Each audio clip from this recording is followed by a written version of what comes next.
Good morning students.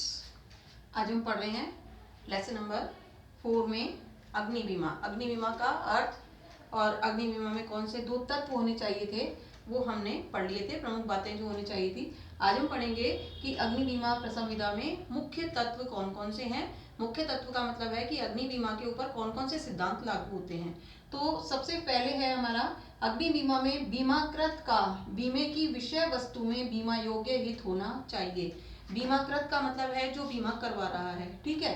तो अग्नि बीमा में जो व्यक्ति बीमा करवा रहा है उसके जो बीमे की विषय वस्तु है, यानी वो किस चीज का बीमा करवा रहा है, तो उसमें उसका बीमा योग्य हित होना चाहिए। यानी उस वस्तु के नुकसान होने से उसे नुकसान होना चाहिए और उसके सुरक्षित रहने से उसको फायदा होना चाहिए, तो उसमें बीमा योग्य हित पाया जाएगा। तो अग्नि बीमा कराते समय पहला जो उसका तत्व है वो है कि जो भी व्यक्ति किसी भी चीज का बीमा करा रहा है वो उस वस्तु में उसका बीमा योग्य हित होना जरूरी है। यानी उसके नुकसान होने से उसको नुकसान होना चाहिए और उसके बच जाने से या उसके सुरक्षित रहने से उसको फायदा होना चाहिए। सेकंड है जीवन बीमा के समान अग्नि बीमा प्रसंविदा भी पूर्ण सद्विश्वास की प्रसंविदा है। यानी अग्नि बीमा के ऊपर भी पूर्ण सद्विश्वास का जो सिद्धांत है वो लागू होता है। पूर्ण सद्विश्वास का सिद्धांत का मतलब क्या है कि बीमा करने वाले को और बीमा करवाने वाले को, दोनों को ही, बीमा करने वाले को बीमा पॉलिसी से संबंधित सारी बातें सच सच बीमा करवाने वाले को बता देनी चाहिए और बीमा करवाने वाले को बीमा करने वाली वस्तु से संबंधित सारी बातें सच सच बता देनी चाहिए। यानी दोनों को एक दूसरे को सारी बातें सच बतानी चाहिए, कोई भी बात छिपानी नहीं चाहिए। ये सिद्धांत कहता है पूर्ण सद्विश्वास का सिद्धांत। तो जीवन बीमा के जैसे ही अग्नि बीमा में भी जो है पूर्ण सद्विश्वास का सिद्धांत लागू होता है, यानी पूर्ण सद्विश्वास के संविधान की प्रसंविदा है ये। इसके बाद तीसरा है अग्नि बीमा अनुबंध पूर्णतः क्षतिपूर्ति का अनुबंध है। अब क्यों है ये? जैसे हमने आगे देखा था जीवन बीमा अनुबंध जो था वो क्षतिपूर्ति अनुबंध नहीं था। उसमें जो भी व्यक्ति पैसा जमा करा रहा था उसको वो पैसा 100% वापस मिलना था, क्योंकि चाहे उसकी दुर्घटना हो, मृत्यु हो या फिर वो जीवित रहे, उसको वो पैसा जो वो दे रहा है प्रीमियम के रूप में उसको 100% वापस मिलना ही मिलना है। लेकिन अग्नि बीमा के अंदर अगर उसने बीमा कराया और आग नहीं लगी, वस्तु सुरक्षित रही, तो उसको कोई हर्जाना नहीं मिलेगा। यहाँ पर ये कहता है कि अनुबंध पूर्णतः क्षतिपूर्ति का अनुबंध है। अगर बीमा कराने के बाद नुकसान होता है, आग लगती है और हानि होती है, तो ही बीमा कंपनी उसको हर्जाना देगी, अन्यथा नहीं देगी। तो ये जो अनुबंध है ये पूर्णतः क्षतिपूर्ति अनुबंध है। क्षतिपूर्ति का मतलब है नुकसान होने पर ही बीमा कंपनी पूर्ति करेगी, यानी हर्जाना देगी। उसके बाद चौथा है बीमा का क्षति की पूर्ति केवल उस स्थिति में ही करेगा जब क्षति हानि के निकटतम कारण से हुई हो। बीमाकार का मतलब बीमा करने वाली जो बीमा कंपनी है वो नुकसान की भरपाई, यानी जो नुकसान हुआ है आग से, उसकी भरपाई तभी करेगी जब उसने क्षति जो है वो उस कारण से लिखवा रखी हो। जैसे आग लगने में ये कहते हैं हम शॉर्ट सर्किट से आग लग गई तो बीमा कंपनी हर्जाना देगी, अगर किसी अन्य कारण से आग लग गई तो बीमा कंपनी हर्जाना देगी, लेकिन अगर हमने जानबूझकर आग लगा दी तो बीमा कंपनी हर्जाना नहीं देगी। तो यहाँ यही कह रहा है कि बीमाकार क्षति की पूर्ति केवल उस स्थिति में ही करेगा जब हानि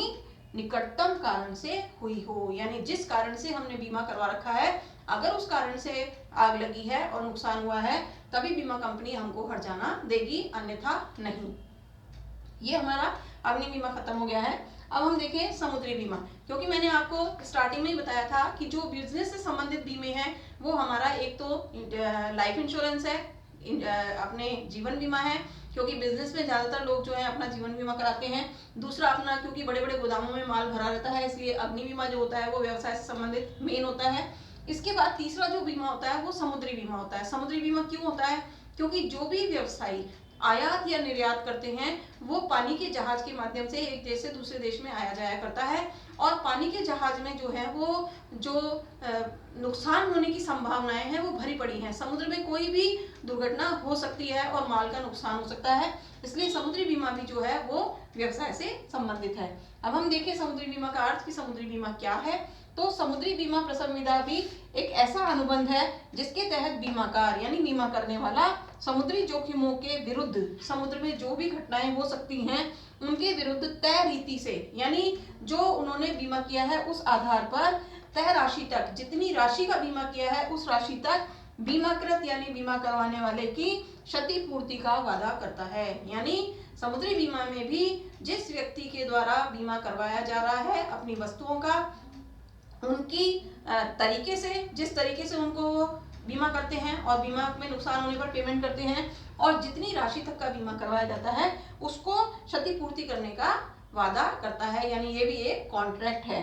समुद्री बीमा जो है वो समुद्री किस किस चीज का, मतलब किस तरीके से हम बीमा करवा सकते हैं, तो समुद्री यात्रा से संबंधित बीमा करवा सकते हैं कि मान लीजिए हम समुद्री यात्रा कर रहे हैं, हमारे पास बहुत सामान है, रास्ते में जहाज जो है डूब गया या कोई नुकसान हो गया, या फिर हम ये कह सकते हैं कि समुद्र में जो जोखिमें हैं उनसे सुरक्षा प्रदान करता है। अब समुद्र में जोखिमें कौन सी होती हैं, जैसे कि मान लीजिए समुद्र में जहाज जा रहा है, तेज लहरें आई और जहाज जो है पलट गया और जहाज डूब गया, सारा माल खराब हो गया, या रास्ते में जहाज जो जा रहा है मान लीजिए कि किन्हीं डाकुओं, समुद्री डाकुओं ने उस जहाज को लूट लिया, या ऐसी भी पॉसिबिलिटी होती है कि समुद्र जहाज जो है वो किसी चट्टान से टकरा गया और पलट गया, जैसे कि आपने टाइटैनिक अगर देखी हो तो उसमें यही स्थित कंडीशन बताई गई थी कि जहाज जो था वो एक चट्टान से टकरा करके डूब गया था। तो ये सारी जो जोखिमें होती हैं ये समुद्री जोखिमें कहलाती हैं और समुद्री बीमा में इन जोखिमों का ही बीमा किया जाता है।